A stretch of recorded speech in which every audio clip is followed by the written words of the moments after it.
I welcome you all in this session. Topic of this session is component of agricultural policy. You are aware that policy is a action plan to achieve some predetermined goals, and while formulating agriculture policy, actually we have to identify some goals of the agriculture sector. Then based on the prioritizing the goal, then we have to identify different component of the agriculture policy, which we may include in the policy actions, policy document, and based on that we have to implement the policy in a sector. So, based on the identification of the policy goals, we have to identify different components of the agriculture policy, or sometimes we can have a combination of component of agriculture policy in a policy document or policy programs or any activities or any development activity which we want to implement the for the development of the country. And in this session basically we are going to discuss about different components of agriculture policy which are available before the policy makers. They can choose based on the requirement, based on the sector goals. So, there are different types of components of agriculture policy available in the country, like inputs, incentives are there, their investment in agriculture is there, regulations and control are there. So, in case of input, we have different types of inputs which are required for the production process, agriculture production process, like land, seed, fertilizer, equipments and machinery, water, credit. These are the different inputs we use in the production process of agriculture.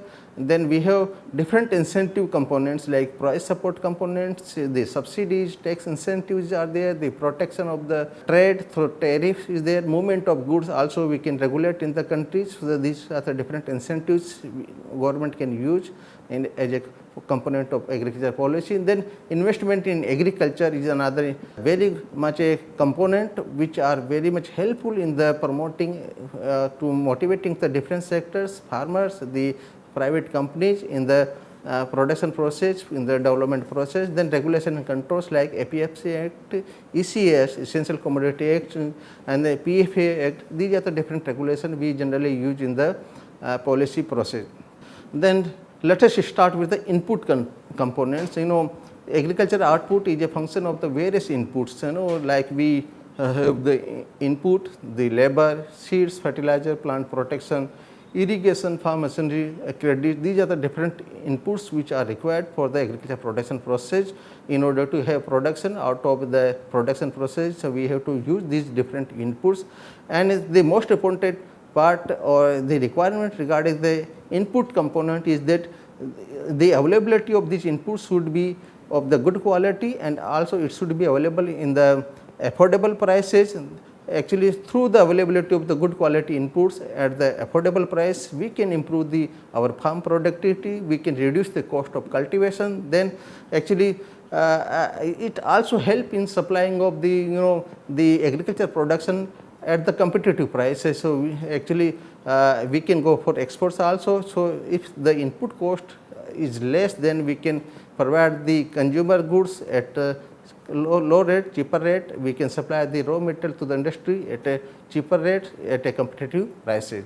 And the National Agriculture Policy also highlighted the input component, like they said that the soil testing and quality testing of fertilizer and seeds will be ensured, and supply of spurious input will be checked, and balance and optimum use of utilization will be promoted together with use of organic manures and biofertilizers to optimize the efficiency of the nutrient use. So, National Agriculture Policy also highlighted about the availability of the input, availability of the good quality input, and balanced use of the inputs. These are the 3-4 components the National Agriculture Policy also highlighted. Then land is the another very much required input. That is that is the basic crucial input. Without land we cannot do agriculture activities, and it is available in the limited supply. It is available, we cannot increase the availability of the land in the country. We have 328 million hectares of land in the country, so we cannot increase. Around 140 million hectare land is available, which is the net cultivable area in the country. So, actually the efficient and sustainable use of the land resources is very much of paramount importance in the country, and there are two issues with related to the land, agricultural land.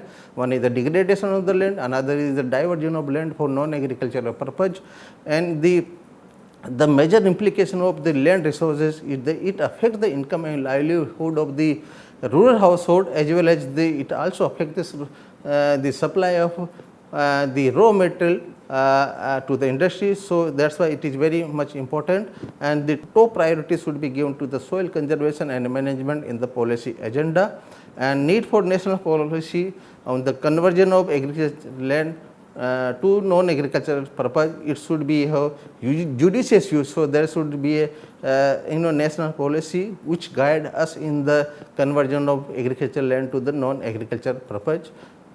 Then another input is the seed. So availability of good quality seed is very much vital for raising the farm productivity, and now we are using the hybrid and improved variety of seeds and which are available for many crops, and the government has given this protection of plant variety and Farmers Right Act 2001, which protect the rights of the breeders, actually their intellectuals it protect, and it also give right to the farmers to save, use, sow, resow and exchange or sell the farm produce as a seed. Then there is a patent bill 2005 which affects the interest of the farmers actually, and the another aspect of seed is that the government or every government actually they want to have good seed replacement rate. Actually they want to replace the old or desi variety of seeds with the high yielding or improved variety of seeds. So we need to increase this seed replacement rate in the country.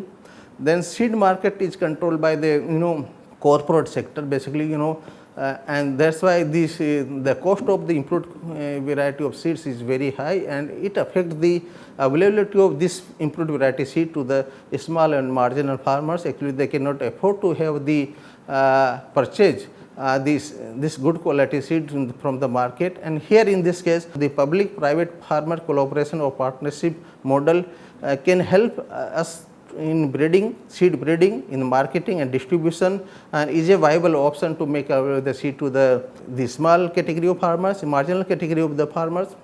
And here in this slide you can see the seed production and distribution in the country, and we have seen very good progress in case of the seed production and the distribution. The production of the breeder seed was 45.5 for lakh quintal in the year 2001-2, which has increased to 105.08 lakh quintal, 1000 quintal in the year 2017-18, and the production of powder seed has increased from the 5.44 lakh quintal in the year 2001 to 19.54 lakh quintal in the year 2017-18. Then the distribution of certified and quality seed to the farmers, which has increased from 91.80 lakh quintal in the year 2001 to 352.01 lakh quintal in the year 2017-18.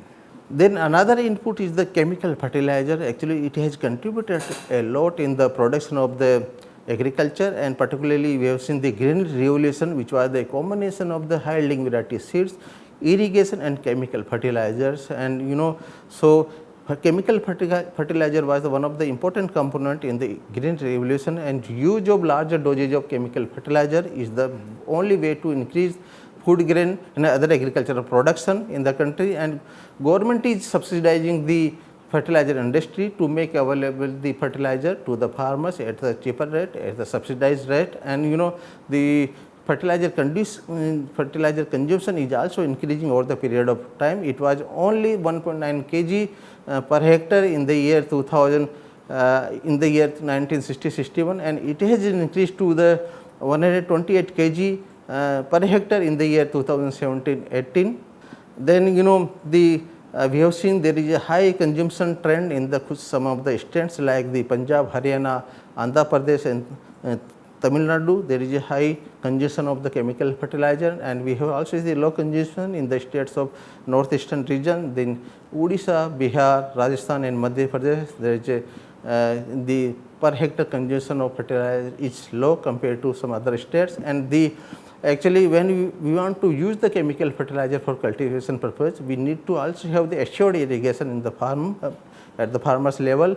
And there is another problem what we are facing in case of the chemical fertilizer is the imbalance application of three type of the chemical fertilizers like nitrogen, the phosphorus and potassium. And it actually adversely affects the soil fertility, and it increase the problem of the soil salinity in the crop. So that's why there should be proper balance use of the this chemical fertilizer. And and there is a focus, the policy focus should be the minimizing the indiscriminate use of the and injudicious use of the chemical fertilizer, and particularly the nitrogen we are using in the more quantity than recommended sometimes. Farm implements are another implements which increase the efficiency of the farmers, which increase the productivity of the farmers, because agriculture is the seasonal activity, and within a week we have to do all complete activity like sowing. So the use of machinery very much required to increase the production in the country. And actually we need to perform various agriculture activity or various agriculture operation in timely, efficiently and cost effectively manner.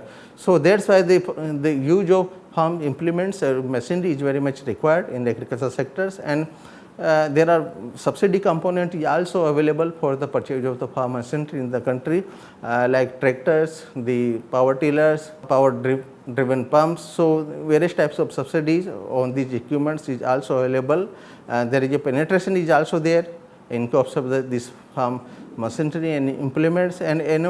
And sometimes our problem is that around 80% of our land holding, our farmers are in marginal and small category, and they cannot purchase these equipments, the costly equipment, costly machinery. And for them we need to develop some institutional mechanism like we can form a self-help group for them. So in group they can purchase some machinery and they can share that machinery in their fields. And another aspect in case of the farm implement, we need to develop some machinery for a specific area like dryland agriculture or rain-fed agriculture, hill farming. We need to develop some R&D for developing some machinery for a special area like hill farming. And sometimes we have to also cater the need of the female farmers, because many of the activities done by the female farmers. So we need to develop the machinery which can be used by the female farmer also. Then irrigation is another input which we use, and we are increasing the potential of the major and medium types of projects. There is irrigation potential increase. And now we are focusing on the minor or micro irrigation types of activities and to increase the area under the irrigated crops or irrigated area. And there is also focus on the rural electrification, because to lift the water, to lift the groundwater for irrigation purpose, we need to provide the electricity to the farmers. And there are some problems that, like in some of the area we are extracting, we are taking more water than the recharge. So there should be proper policy to stop to have sustainable use of the irrigation water. So we need to stop the excess withdrawal of the water from the ground sources. And the area under the micro irrigation is also increasing over the period of time. Now we have 102 lakh hectare area under the micro irrigation. That is a very good sign for our cultivation. And we can divide the total area or agriculture area into three categories. One is the wholly irrigated area, which is 515 lakh hectare in the country, and then partially irrigated area, which is 247 lakh hectare in the country. And then we have wholly unirrigated area, which is 649.43 lakh hectare as per the census 2010-11. This slide shows the irrigated area by different source of irrigation, and we have seen the tube well is the major source of irrigation in the country, and 45% of the area is irrigated by the tube well, and the canal is another important source of the irrigation in the country. 26% area is irrigated by the canal, and the tank and there are other sources are also there for the irrigation purpose. And total area under the irrigation is 64,000 hectares in the country. So, area under irrigation is also increasing over the period of time. Now, we will move to the another very important input, which is the farm credit. Actually, agriculture is the priority sector in the country, part of priority lending, and we need to have finance available with the farmers. You need to purchase the costly input, costly machinery, and developing farm resources, developing land resources,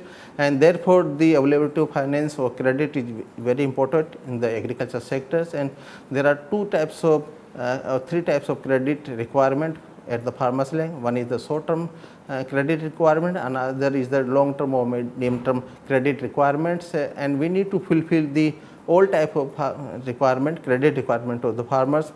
And sometimes farmers, the small and marginal farmers, they are taking credit from the informal sources, and the Kisan credit card, which is very much utilized by the farmers, which is providing the short term credit for the agriculture inputs or purchasing of agricultural inputs. And we need to also provide the insurance mechanism, because there are a lot of risks available in the agriculture sectors. The production risk is also there, price risk is also there, the marketing is also there. So, we need to secure the farmers' income by providing the insurance to them. Then here you can see the flow of the institutional credit to the agriculture sector, and it is increasing over the period of time. In the year 2009-10, the institutional credit to the agriculture was 3,84,514 crore rupees, which has increased to 11,68,503 crore rupees in the year 2017-18. And the commercial banks, they are disbursing around 75% of total credit to the agriculture. And then regional rural banks, their share is increasing over the period of time. It was in 9.2% in the year 2009-10, which has increased to 12.1% in the year 2017-18. And then cooperative banks also is one of the very important source, and the share, though it's declining, it was 16.5% in the year 2009-10, which has decreased to 12.9% in the year 2017-18.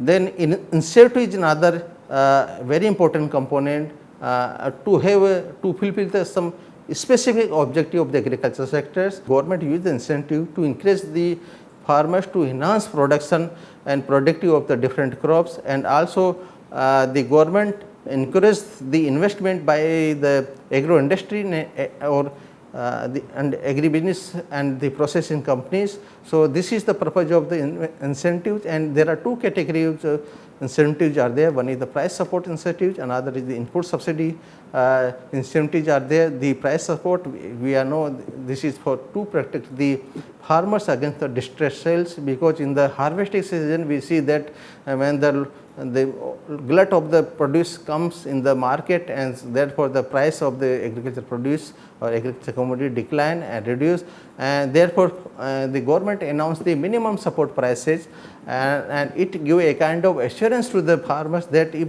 the price fall from this minimum support prices, the government will procure the commodities from the farmers, they will purchase the produce. Then input subsidy is another incentive, and actually the government provide different types of subsidy on different agricultural input like irrigation, fertilizer, power, seeds, machine credits. So, different types of subsidies on different inputs is provided, and actually the purpose is to reduce the cost of cultivation, and actually this increase the price competitiveness of the agricultural commodity in the foreign market also. But there is some problem, and sometimes we find there is overuse of the subsidized inputs by the farmers. It distorts the cropping pattern. Sometimes it degraded the land and water resources. In some of the areas we have seen the soil fertility is declining over the period of time, and actually this overuse of the subsidized input affects the sustainability of the agriculture system as a whole. So, there is a need to have reform to eliminate this adverse consequence of the subsidized input actually, and sometimes we need to deliver this subsidy component in very costly effective way and to the target group only. Sometimes you see the large farmers, they are benefited more from the input subsidy, but in the small or marginal farmers, they are not benefited from the input subsidy component. So we need to develop some subsidies so it is equitably distributed to all types of farmers.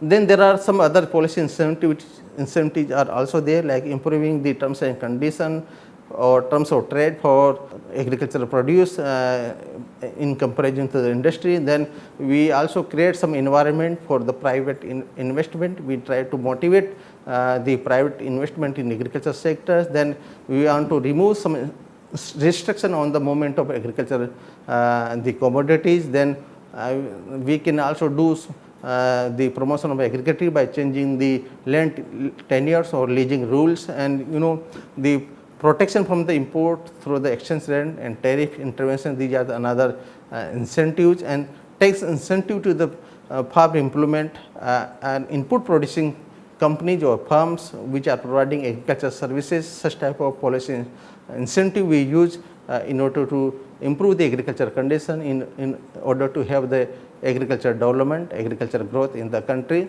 Then investment is another component of the agriculture policy, and there are two sources of investment. One is the public sources, another is the private source. And the purpose of this investment is to generate capital in the form of infrastructure and also to improve the quality of the natural resources and assets of the agriculture sector. And then also we want to create, basically the investment purpose is to create the productive assets for promotion of long term growth and improving the efficiency of the production and marketing of the agriculture sectors. We are observing over the period of time there is a decline or reduction in the share of the public sector investment over the period of time. Share of agriculture in gross capital formation has declined from 17.7% in the year 1980-81 to the 6.4% in the year 2017-18.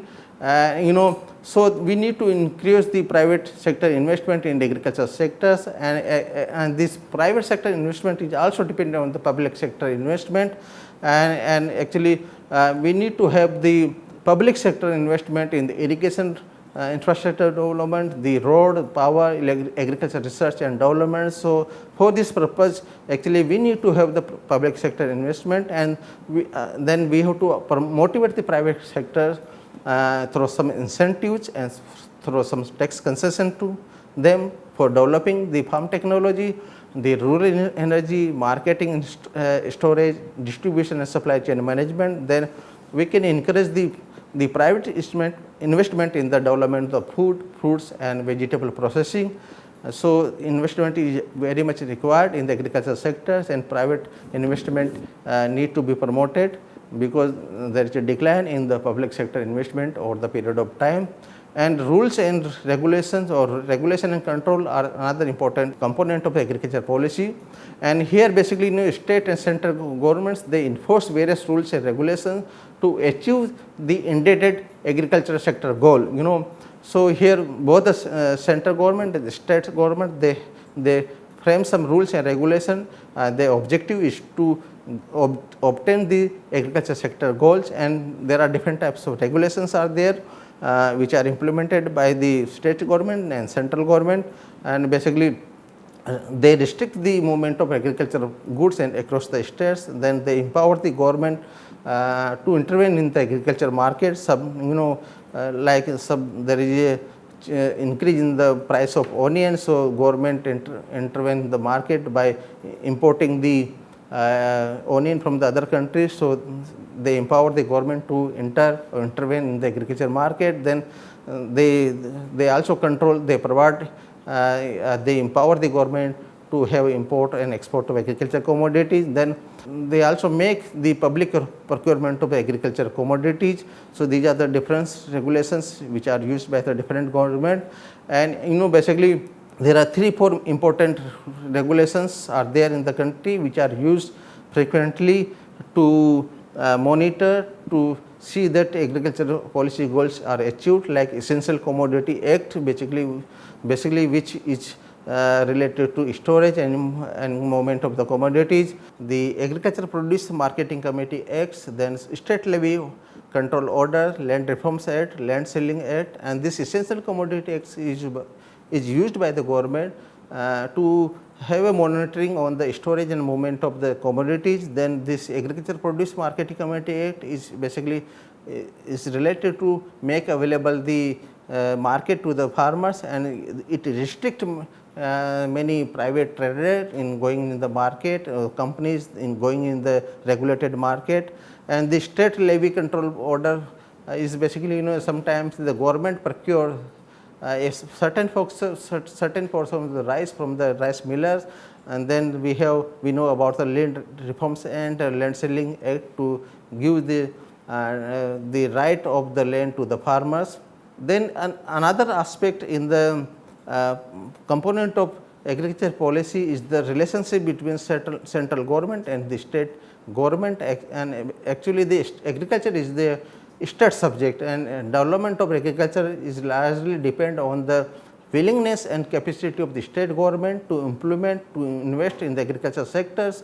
And the capacity of the state also depend on the revenue generation from the state government in terms of the national state domestic product and tax rates collection from the tax rate collection from the state. And then here in the investment, the investment also done in varying rate over the period of time, and or the states, different states have different capacity to invest in the agriculture sector, and central government takes crucial decisions related to the credit, input, output, pricing, research and extension in agriculture sector, and they also do some direct investment activities under various central sector schemes, like we have Rashtriya Krishi Vikas Yojana, which is completely funded by the central government. Then this central government policy of economic policy also affect the revenue of the state government.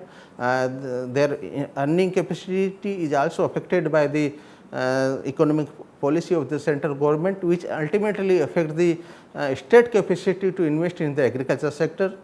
So actually the both state and central government, they have to work in integrated and coordinated manner to improve the agriculture conditions, to improve the investment possibility in the agriculture sector. So the state should also prepare their agriculture related programs, schemes, action, keeping in view the national policy goals. And here the National Commission on Farmers, they recommended that agriculture should be in the concurrent list of the constitution actually, so that we develop the agriculture sector as a single market for whole country, and the issues related to the prices, production, diversifications and etc. could be examined by the central and state government in participatory modes. So we should have a proper link between the state government and the central government to develop the good policy for agriculture sectors.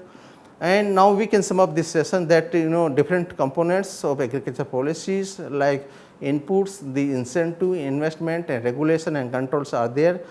We need to have a judicious use of this different component to frame the good agriculture policy, and the inputs like land, seed, fertilizers, the irrigation, the farm implement and the farm credit should be made available to the farmers in a timely manner, in a cost effective manner at affordable prices. And then the governments also should provide the different price and non-price or subsidy based incentive to the farmers, and there also some rules and regulation control actually in the movement of goods, in the storage of good, in broadening the market for the agriculture sectors. That is also very much required, and that's why in a holistic components should be included in agriculture policy, so that we have overall economic development and agriculture development in particular. Thank you.